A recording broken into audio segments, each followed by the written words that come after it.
SNY.TV. I'm Ian Begley, SNY's NBA insider, and I am joined by two great guests to talk about Knicks offseason, a little bit on Knicks Heat, and we got a lot to get into. But I've got John Schuhmann, NBA.com, just in my mind, really sharp writer, gives you great analysis, great perspective on all around the league. And if you ever want to catch up on the league, you just go to read the latest that John has put together, and he'll catch you up. And it'll be very informative. So be sure to check out John's work if you're not already. And, of course, we got CP The Fanchise, host, creator, founder, Knicks Fan TV. He doesn't need my introduction. You already know who he is, and we're gonna get into it all with CP and John. And, guys, we'll start here just to put a bow on it. CP, what did you think was the biggest reason the Knicks fell to the Heat? Well, I thought the Heat's experience certainly took over. When you look at Jimmy Butler, the coaching advantage with Eric Spoelstra, Kyle Lowry having an outstanding series. And also the Knicks' strengths were negated as that series drew on, whether it was the bench points, the Knicks bench being dominated, especially with Emmanuel Quickley being ineffective and then ultimately injured. Bam Adebayo was able to neutralize the Knicks on the boards, limiting their chances of getting second chance points. And then even though the Knicks made a valiant effort, they made a valiant comeback, an outstanding Game 5 at MSG. In Game 6, I just felt like it came down to the big three was only a big one. It was Jalen Brunson and his 41-point heroics, but you just needed more from Julius Randle and RJ Barrett in that game. I thought if they had at least 75% of what they gave in Game 5, they could have forced a Game 7 back at MSG, and they never know. Maybe today we're talking about a miraculous comeback rather than a defeat in 6 games. And John, you were there, I know, for games at the Garden. And what did you see in that series that hurt the Knicks? Well, first of all, CP made great points about the bench, about the rebounding, about the Heat's execution. I thought when it came down to it, even Game 6, I think it was a lot of just execution versus the opposing defense. It came down to it like both teams were defending each other the same way, trying to bring two to the ball. And I thought the Heat were just better at playing 4-on-3. Like they double teamed Jalen Brunson. He got rid of the ball, and the Knicks were a little stagnant once the ball moved. They weren't able to get, good shots out of that, where the Heat were able to do that. When the Knicks brought two to the ball against Jimmy Butler, they moved the ball and got better shots. They moved better. The ball moved better. The players moved better. They were just more intentional once the ball started to move than the Knicks were. Ultimately, I think that was the sort of the story of the end of Game 6. Especially the Knicks were there. They had a shot. We can't forget that ultimately they were really close to making the conference finals. But ultimately, the execution I thought in Game 6 was really different on both ends of the floor. Now you look at that series and you wonder how much it informs the Knicks going forward. We know when they last made the playoffs, that Atlanta series, I think that caused them to say, hey, we need creation off the dribble. We need a shooter. And they ended up with Kemba Walker, Evan Fournier. Obviously didn't work out the way they had hoped it to. CP, based on the Heat series, but really everything in totality, what do you think the biggest need for the Knicks this offseason is? So I would put it in three things. Number one, 3-point shooting, badly. In the regular season, they were a bad 3-point shooting team. They have been that way since Tibbs got here. They're just not an efficient 3-point shooting team, and that carried over into the playoffs. I had always wondered if a team like the Knicks, who are near the bottom of the league in effective field goal percentage, could have a good offense into the playoffs. It was able to work against the Cavs, but against the Heat, it was just too many bricklayers, man. They have to address the need for shooting. Secondly, I think they have to figure out offensively whether or not this is the right system for the personnel that they have, because along with the bottom of the league shooting numbers, the Knicks for the last 3 years are also near last in almost every passing statistic. They don't move the ball well. They don't generate enough assists.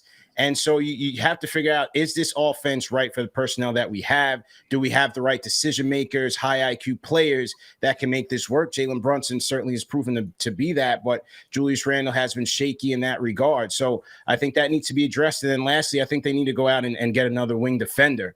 Josh Hart, Quentin Grimes, they certainly play hard. They play physical. They're good defenders, but I think at times they are undersized at that position. And so I think the Knicks need to go out there and try to get a 3-and-D wing. They don't grow on trees, but I think that's what they need to address either in the draft or free agency.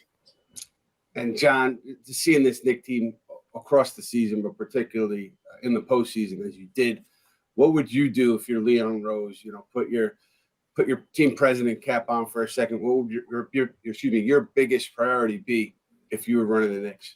Again, I agree with CP. I think with Brunson, they have the star that's going to draw extra attention from opposing defenses, and they need the right complements for him. That includes one, shooting, and then two, maybe a sort of a 4 or 5 guy who can distribute the ball, right? Like if he's going to draw that extra defender, who's he passing to, and is that guy going to make the right decisions? Like you would like a Draymond Green who could shoot, and obviously that's as good as it gets when it comes from a 4 or 5. But maybe Randle isn't the best complement, right? Like you saw a lot in that series where 2 came to Brunson, the ball moved, it got to Julius Randle, and it stopped. Right? And sometimes he'd score out of that. He'd ISO and score. But there were other times where, he'd take a bad shot or he'd just stop it and they'd end up late in the clock and not get a good shot. So I think that it has to come in a mentality to the sort of 0.5 mentality that a lot of teams talk about, where once it starts moving, it can't stop, right? And Thibodeau talks that all the time. Like you ask him, he said, "Yeah, trust the pass. The ball's got to move," but that didn't translate to the guys on the floor. Yeah, I would say with Randle, I don't think that was like every time he got the ball, he had tunnel vision. I thought he moved it pretty well for stretches of the postseason. I think the issue was also on the other side of the ball where he wasn't giving you 100% when he was rotating, when he was getting out to shooters. Each time he was on the floor, sometimes it was there, sometimes it wasn't. But interesting to see what happens with Julius Randle. We'll get to that in a bit. But one thing I'm curious about is, like, do they just go see a minor move as a way to improve this roster, or do you look at a bigger move as a way to improve the roster? Because either way, you have to improve. I don't know if you fall backwards again, just like you did after making the playoffs against the Hawks. I don't think that's going to sit well with everybody. So you got to improve. And I know that at least, internally there's been, internal discussions about some bigger names players who could help with shooting, certainly. But it would cost a lot to get those players. I don't know exactly what their thinking is right now, but those scenarios had been discussed late in the season. So we'll see where they go. But I'm wondering with you guys, how would you approach Julius Randle situation? Would you keep him? Would you try to package him for a high-profile player? How would you work with Randle and what he based on what he's done in the playoffs and the regular season, John? Well, I mean, it depends both as far as trading one of your guys or trying to acquire somebody. It depends on what's out there, right? You don't want to make a move just for the sake of making a move if it's going to make you take a step backward, or if it's going to sap all your assets that could help you make a move, 2 or 3 years down the line. So I think it all depends on what's there. I don't know much as far as availability of stars. You could talk about a Damian Lillard, but that doesn't work well with Brunson, obviously. You can talk about maybe a Bradley Beal with Washington changing its front office leadership. That might be a better complement. But of course, you don't necessarily want to give up too much for that and then put all your assets into the backcourt and not have enough defense, like CP said, on the wing. Yeah, I think when it comes to assets, it's interesting. I was talking to ESPN's Bobby Marks earlier today, and he was saying that he thought that Mitchell Robinson made a significant leap in terms of how other teams would view him based on his play this season, similar to Emmanuel Quickley making a big leap in terms of his value, how other teams would value him in potential trade talks. And I go back to those Donovan Mitchell talks, and it seems clear to me that those two guys, and Quentin Grimes too, I think, has increased their value. So you talk about those guys putting those guys in packages. There's a different value to those packages today than there was in the offseason. CP, dream scenario for you, including Randle or not including Randle, who do the Knicks bring in via trade? Well, you got to see what's going on in Philadelphia with Doc Rivers being fired today. That James Harden to Houston rumors are getting hot again. And so where would that leave Embiid? Would he be willing to stay in Philadelphia and rebuild with a Maxey and whoever else you may get from Houston for Harden? So that's certainly the name that you would look to target. I don't think Booker is a realistic option at this point. Karl Anthony Towns, I'm really not high on a Karl Anthony Towns move. And so for right now, you just never know who's going to be available, right? Well, just like Spider Mitchell, we didn't know that he was going to become available last offseason. So you have to wait and see how things play out. But on the Julius front, I've been saying it's a hard trade to make because 25-10 doesn't grow on trees. He was responsible for a lot of those regular season wins, 47 wins. Brunson was outstanding. He was a star, deserved to be an all-star, but Julius was right up there as an all-star and all-NBA player. And so I think they need to get, comparable value or better in any trade that involves Julius Randle. You have to make sure that you are improving the team because the bar has now been set higher again. Then they finished 2 games from the Eastern Conference Finals. So I don't see Leon Rose and that regime going backwards. They're only going to look to go forward. So a Julius Randle trade has to make sense for the betterment of the team. Yes, I agree with you, CP. And you mentioned the Philly situation, Minnesota. I would also keep an eye on Golden State just because Draymond Green, Klay Thompson, their contract renewals are coming up. And you've got to pay Bob Myers if you want to keep him, if you're Golden State ownership. So those are big bills to pay. I wonder if they're you get 2 out of 3 of those guys, and then they make a decision on the other one, particularly Klay Thompson. So I'm keeping an eye on that. And then, Zach LaVine in Chicago, I think that could go either way, but we know the Knicks and Bulls had kind of touched base during the season. They did touch base during the season.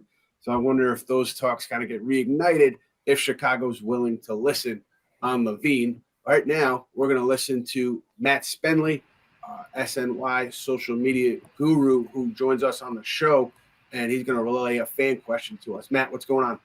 Gentlemen, how we doing today? Based off of all the conversations about what's coming up, I think one of the big decisions we spent a ton of time talking about all season was Emmanuel Quickley, Obi Toppin, and now obviously Josh Hart. He's got a $12.9 million player option. I think we can expect him to decline that and become a free agent. A lot of discussion about him returning, and I think that was pretty much a given. After the Miami series, I think when, CP brought up the shooting issues that they had, him returning, I still think we expect him to be back. But Nelson Bonilla is in the comments asking, can the Knicks sign both Hart and Quickley to extensions? So Quickley's a restricted free agent after this coming season. The Knicks picked up his option. Same thing with Obi Toppin. So, Ian, when we're talking about Josh Hart and Quickley, Hart, obviously they have to make a decision on. But what about Quickley? Do you think this is an offseason where they'll make a decision on an extension? I'm sure they'll discuss it with he and his representatives, and I'm sure they'll be looking for a more team-friendly number. And the thing with that extension is, right, it doesn't kick in, obviously, right away. So when you talk about a Josh Hart signing, yeah, his whatever it is, 16, 18, 19 million would kick in right away. But with Quickley, it kicks in the following year. So at that point, you've got Evan Fournier's contract off your books if you haven't already moved him. And so that would enable the Knicks to avoid being in any tax situation where they'd be penalized. So you look at it from that perspective, and financially, it makes sense for them to discuss it this offseason and to try to get something done this offseason, because it's not like you would be putting yourself in jeopardy of any tax penalties when the new CBA kicks in. So I think they're pretty well positioned to do that. I talked to Bobby Marks about that as well this morning, and he felt that the Knicks, when this new CBA kicks in, they're one of the teams that's well positioned, that won't be hurt, won't be penalized with those new onerous penalties. And he also said, because of this CBA kicking in, not now but next season, you could expect a lot of trade movement among some bigger names with teams trying to move pieces around, because it's going to be more difficult to do so the following offseason once the CBA kicks in. So I think those are all factors that come into play with the Quickley talks and the extension, but also you're looking to make a trade. I'm sure teams are going to be putting Quickley at or near the top of the list of players that they would want in that deal. So, we'll see what happens. I guess I want to follow up with you guys on that, because with with Quickley, John, what did you make of like his postseason and like what did you see that kind of wasn't there for him that maybe was during the regular season? That's a good question. I think it mostly came down to shot making. He just didn't shoot as well. He was so valuable for them off the bench in the regular season. He was my sixth man of the year. I voted him number one over Malcolm Brogdon. It was kind of disappointing that, one, that he didn't play as well. Two, that the Knicks lost the bench minutes against Miami, who was sapped of depth with Hero and Oladipo both being out. But I would try to think long term. He's still young. I think you value the regular season contributions of him more than the postseason issues. I think there's I'm going to change the subject a little bit, but I'm curious more about Obi Toppin, just because I like Mitchell Robinson and I like Isaiah Hartenstein, but I don't like Obi Toppin playing the four full time. He took 60% of his shots from 3-point range this year, and that's just too high. Like he's an athletic, dynamic big man who should be, frankly, getting to the rim a lot more than he was. I didn't like that he became just a shooter for the most part in that offense, and I think that was just because one, he was playing the four full time, right? And so when you brought up Robinson in sort of trade scenarios, I don't mind, sort of trading one of the centers just so, Toppin can be a 4/5 and give you a little bit more dynamism with his offense, and be more of a roll man and attacking and less of just a spot up shooter like he was this past season. Yeah, I think a lot of Knicks fans agree with you, John, in terms of getting him more involved in maybe pick and roll and allowing him to create where he gets to the basket more frequently. I mean, CP, you've been watching Obi Toppin for a while now. I mean, Where do you think the Knicks should go on him? They don't have to go anywhere because he's still under contract for next season, but it is a period where you kind of have to make a decision. Where do you think the Knicks should go on Obi, and how do you see him kind of fitting into everything? Well, with Randle here, I don't see the future being bright for Obi Toppin here. I think he ultimately gets dealt, whether it's this offseason or the trade deadline. I just don't see it. With Julius Randle at the 4, Obi's going to be relegated to those 10 to 12 minutes.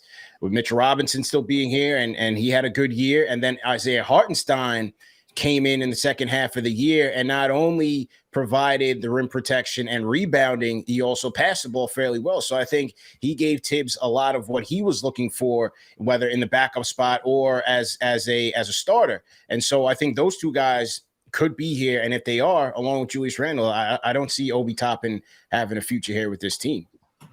Yeah, it's interesting. I know the Knicks and the Pacers prior to the deadline, close to the deadline, I think, had a framework in place, like a loose framework, and it was Obi. And I think you look at the Pacers roster, Chris Duarte, there's some duplication around him. So I think Indiana thought maybe that could work. And there was obviously ancillary pieces involved, draft picks involved. They couldn't get a deal done, but maybe they revisit that at some point this offseason if they decide that, hey, we need to free up that spot, or we don't think Obi can fit here long term. Interesting decision making there around Toppin and Randle, as it always is. And you look at another young Knick who I think had a very strong postseason, RJ Barrett.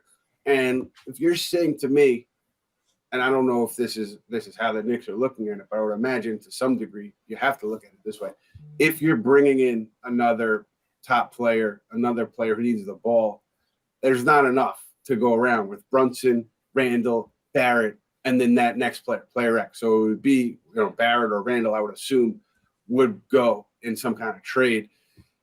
How hesitant would you be to move RJ Barrett in some kind of package where you bring in, a player middle of his career who you think can really help you, comparing that with where RJ is and where he could be, John? Where do you see like his value in a big picture sense that way?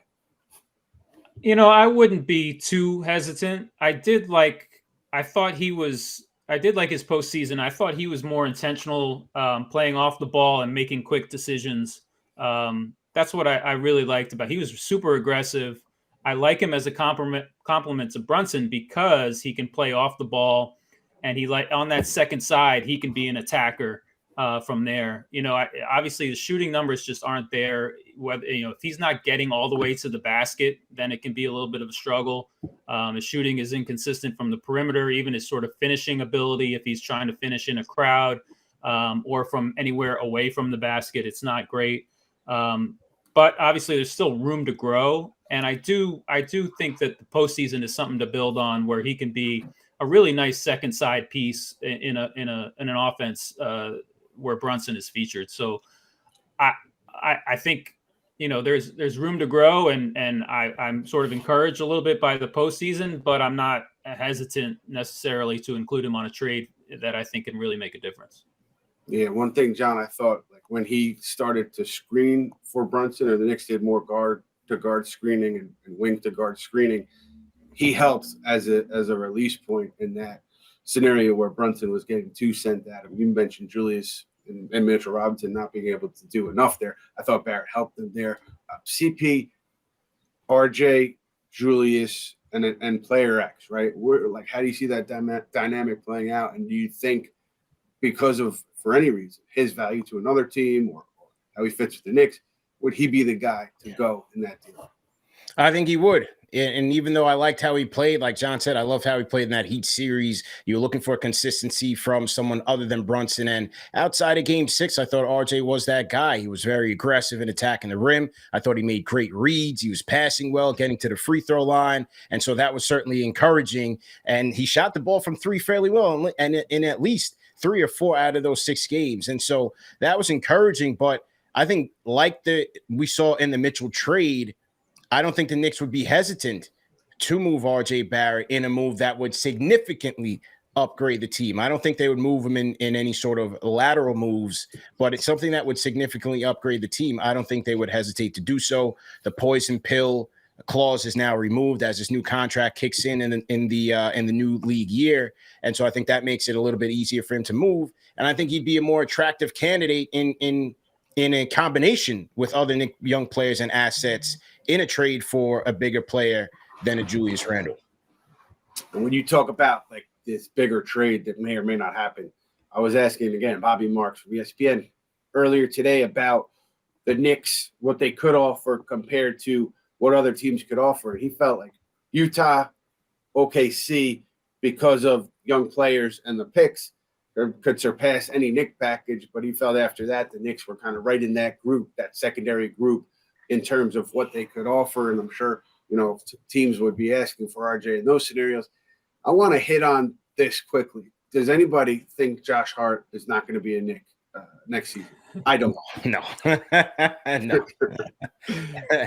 John, what do you think? No, but I think the key is just to have him in the right role. Like, I like him as a guard coming off the bench more than as a small forward in the starting lineup like he was in Portland. CP talked about it, like his size is an issue when he's trying to guard the Jason Tatums of the world. So I think he was in a great role with the Knicks, and I think that was key. As a guard coming off the bench where his size isn't much of an issue, he doesn't have to guard the primary offensive scorer on the other team 100%. He could be that guy for a time, but I wouldn't want to sort of have him guarding Jason Tatum throughout a playoff series just because of the size issue. Yeah, I thought once he moved into the starting lineup in that Heat series, things really changed. The bench dynamic changed. I thought his decision-making in terms of his shot selection, he was very tentative because he wasn't hitting those shots. The Heat weren't respecting him from 3. And I just didn't see much confidence there. I like him off of that second unit. He can take advantage of opposing teams' benches in transition, get rebounds, play make with that second unit, elevate guys like an Obi Toppin and Emmanuel Quickley.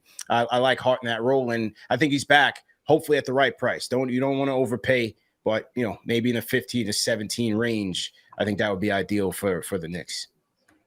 Yeah, now we're gonna go to Matt Spenley. If I'm running SNY, I'm giving him 15 to 17 to lock him in because he's super valuable for us. Matt, What question do you have for us? Ian, you flatter me. Pass that message along, will you? All right, send the emails out, shoot the notes. One thing for me too on Hart that I just want to add to, because I thought one of the things that really hurt them, even with how poorly Quickley played in the playoffs, was just their lack of ball handler, and that's why Brunson was playing so many minutes. And I think Hart also suffered because of that, because they relied on him a little bit more, and the Heat were full court pressing, putting all the pressure on the Knicks ball handler. And I also think that's why they didn't have any shots from their three-point shooters, because there were very few opportunities from them. This is a general point that the chat is talking about. A lot of different options, obviously. One they're discussing is DeMar DeRozan expiring contract this year with the Bulls. I think the Bulls are a bit aimless at this point. So, CP DeRozan, is he a guy that you think could help when we're talking about the future of this team? Well, not for the future, but for the now. I think he'd be a piece that, if it doesn't cost you as much on an expiring deal, you might have to look at another bucket getter. Now, he's not going to help you from three, but certainly as a guy that you can dish it down to and go out there and get you a bucket in the mid-range. That's one thing with the Knicks. Like, outside of Brunson, they really have no one else that can go out there and get you a mid-range shot.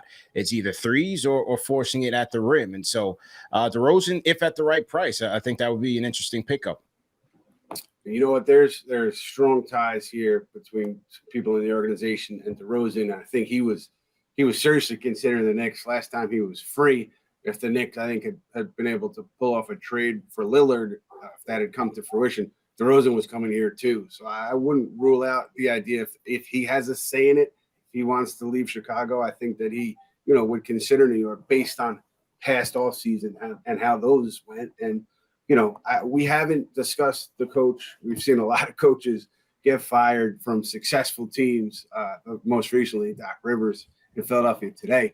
But Tom Thibodeau, I don't have any reason to believe that he's not coming back. I think this is not the time for the Knicks to make a coaching change based on where he's gotten this team. I understand there's maybe people inside and outside the organization who think he'll get you to a certain place and then you need somebody else to get you further. And maybe that's the case, but right now it does not seem like the time for them to make a move there.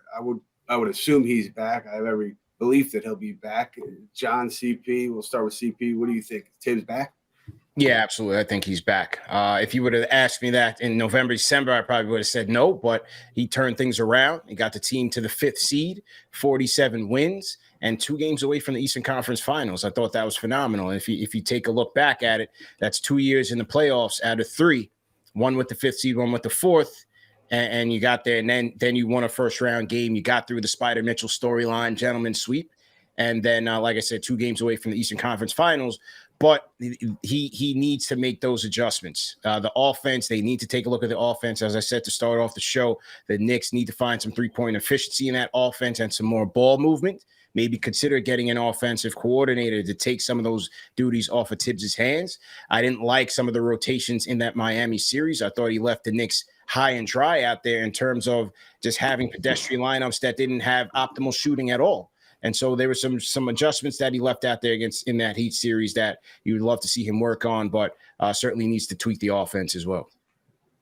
John, with you statistically, Tibbs has been in the league for a long time.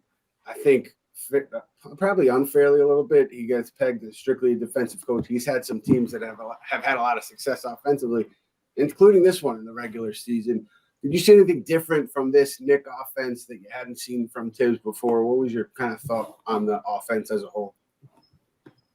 I thought the difference in the offense was Jalen Brunson. Yeah. If you just compare last year from this year, the Knicks weren't a team that moved the ball very well last year either. But if you look at their numbers this year, they improved in isolation efficiency. They improved in pick and roll ball handler efficiency dramatically in both of those categories. And that's mostly Jalen Brunson. Obviously, Randle improving, having a much better year than he did last season is also a factor in that. But I think Jalen Brunson has established himself as the guy in New York. And I think now going forward, they say, all right, how do we best complement him? Or maybe that may have been a little bit of a question going into this season, just because he hadn't been in that role before. Whereas now they know, they've got themselves an all-star guard, a guy that they can build an offense around. but also a guy that they have to sort of make up for defensively. Obviously he got picked on a little bit in the playoffs defensively.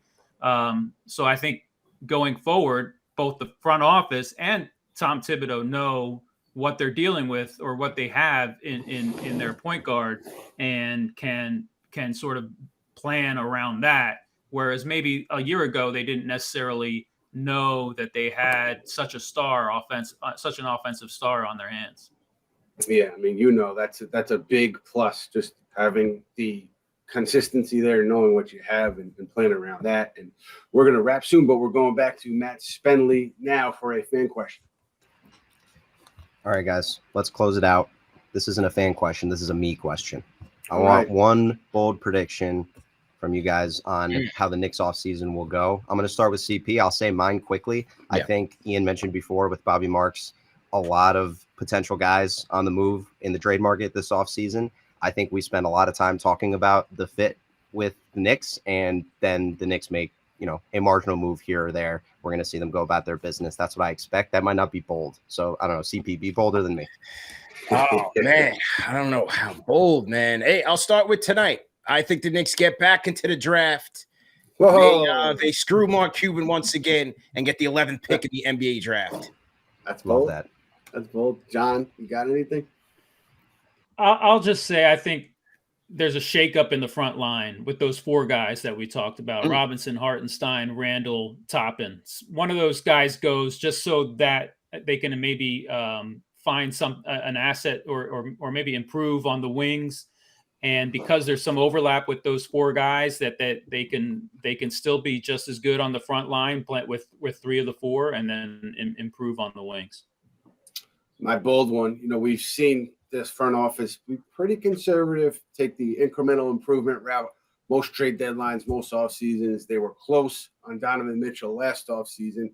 I think because of what happened this year, timeline with everything, that next CBA kicking in, making it more difficult to make a big trade. I think this is the offseason that you see a significant move from the Knicks, and that would lead to what John referenced, a roster shakeup, maybe the front line and other places. So that's my bold prediction, and I like CP's. It's going to be interesting tonight to see how that lottery shakes out, but that'll do it for us, gentlemen. We are going to sign off for now, and we'll definitely be back sometime after the lottery, so keep an eye out for that. Thank you for joining us today. Thank you to Matt Spenley. Thank you to CP The Fanchise. And thank you to John Schuhmann for providing fantastic insight on what should be a fascinating Knick offseason.